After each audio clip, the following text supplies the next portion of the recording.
So more examples of the close parallels between the US and Japan. There have been not radioactive, but steam accidents where workers have been killed. So at Mihama, Unit 3 in Fukui, again, 4 workers were killed after a steam explosion. The subsequent investigation revealed a significant lack of systematic inspections at Japanese nuclear power plants. Surrey in Virginia, which David Lochbaum mentioned yesterday, may have cleaned up its act a bit after 2 separate steam fatality accidents. One killed 2 workers in 1972, another one killed 4 workers in 1986, and that's the single largest loss of life at a nuclear power plant in the United States. Surrey's also infamous because they're experimenting with dry cask storage out there. They have a real smorgasbord of different cask models, and they've had problems. They've had leaks of the inerting heat transfer gas out of one seal, perhaps out of a second seal. It hasn't leaked completely out, but if it does, oxygen can get in, the waste can overheat, and you can have corrosion of deterioration of the fuel inside. So this slide is about radioactive steam releases. Now these are not scalding people to death, but they do contain radioactivity that then leaves the site. Daiichi had such an incident in 2006. A really controversial one was the January 2012 steam release from a failed steam generator tube at San Onofre in Southern California. The 2 units at San Onofre are still shut down 14 months now due to a faulty design and fabrication of steam generator replacements, which cost $617 million. And for details on that, Arnie Gunderson is the expert witness for Friends of the Earth on this matter, and hopefully those reactors will never start up again. There's a groundswell of anti-nuclear activism in Southern California to keep them shut down. So earthquake risks. Before Daiichi, there was the 2007 quake, ironically on the Trinity atomic blast anniversary at Kashiwazaki Kariwa, which is the largest nuclear power plant in the world, 7 large-scale reactors, some of which had begun to come back to service, but then the 2011 earthquake catastrophe, of course, has shut down all operable reactors in Japan except for 2 in Fukui Prefecture at the Oi nuclear power plant. Earthquake risks at Indian Point. Indian Point happens to be located immediately adjacent to earthquake faults that were not known about when it was constructed. And seismologists at Columbia University confirmed their existence in 2008, and the NRC has been forced to admit that this is probably the most vulnerable nuclear power plant in the country to earthquake risks because it wasn't built that well. Granted, Diablo Canyon and San Onofre are still vulnerable to earthquakes and tsunamis, but they were built more strongly because there was a recognition the San Andreas was right there. Indian Point, they had no such appreciation. And this image shows Indian Point in the distant background on the Hudson River, and Mrs.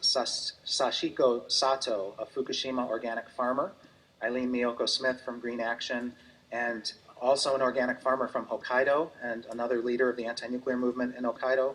We went up to visit the Indian Point Safe Energy Coalition folks. That was September 2012. So this is just the cover of the New Yorker, another haunting image from March of 2011 that was published on the date of the 3 Mile Island anniversary, actually, March 28th. And so I just wanted to go to some additional risks that weren't mentioned in that AP article from March of 2011 in Japan and their parallels in the US. Reactor pressure vessel embrittlement, the neutron bombardment of the 8-inch or so metal walls of a reactor pressure vessel over years and decades, and the impurities in the metal creating cracks which can line up, and if the emergency core cooling systems are ever activated, the final line of defense to prevent a meltdown, the thermal shock of the temperature decrease combined with the high pressure can crack these vessels. And if that happens, it would be an irreparable loss of coolant accident. There's no contingency in place. So the worst in Japan, the worst in the United States, another Entergy atomic reactor, just like Indian Point. Risks that have been mentioned are the high-level radioactive waste storage pools that are not located in radiological containment structures. Bob Alvarez talked about that much better than I can. We're having headlines about leaks at Hanford, and the irony of this is it harkens back 70 years, really, because Hanford generated the plutonium for the Nagasaki atomic bomb, continued to for the Cold War arsenal. Well, those high-level radioactive waste, liquid and sludge storage tanks, the single-shelled ones, when they leak, it's directly into the environment. The first double shell had a leak in August. Granted, it's between the walls of the two shells and not out yet, but it shows there's problems. Leaks at high-level radioactive waste storage pools in the United States. There are more than a half dozen pools in the US that have documented leaks. Indian Point's pool leak is ongoing as we speak. Brookhaven's is very significant because millions of people drink the water in the aquifer under Long Island. So fault solutions, a big fight that's coming our way, centralized interim storage. They want to put the waste onto the roads, the rails, the waterways, including the Hudson River, is possibly targeted for 58 barge shipments of high-level radioactive waste from Indian Point down to the port of Jersey City, to get it to parking lot dumps, whether at a place like Savannah River Site on the right here, or Waste Isolation Pilot Plant in New Mexico, or Native American reservations out west. All for what? To create a shell game on the roads and rails and waterways, because if it goes to a parking lot dump for 50 years, it may have to go right back to where it came from for permanent disposal. It accomplishes nothing except transfer of liability onto the American taxpayer from the utilities that profited from the generation. I mentioned the good news at Kewaunee of shutdown. The only 2 reactors in Japan currently operating are these, OE, but the other 48 operable reactors in the country are not operating, and it's a real testament to the Japanese people and anti-nuclear movement.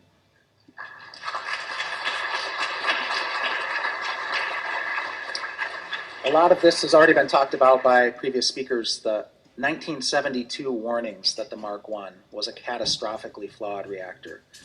The GE3 blew the whistle in 1976.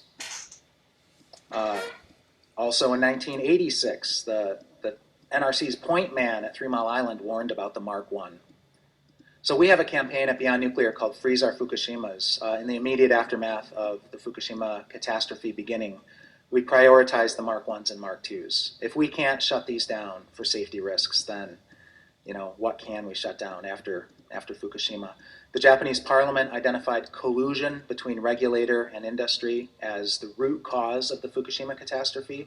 We have collusion in spades in the United States between the nuclear power industry, and here are 4 of the 5 NRC commissioners. They are poised to pass a majority vote against putting filters on the vents at the Mark I's and Mark II's, bowing to pressure from industry and from House Republicans.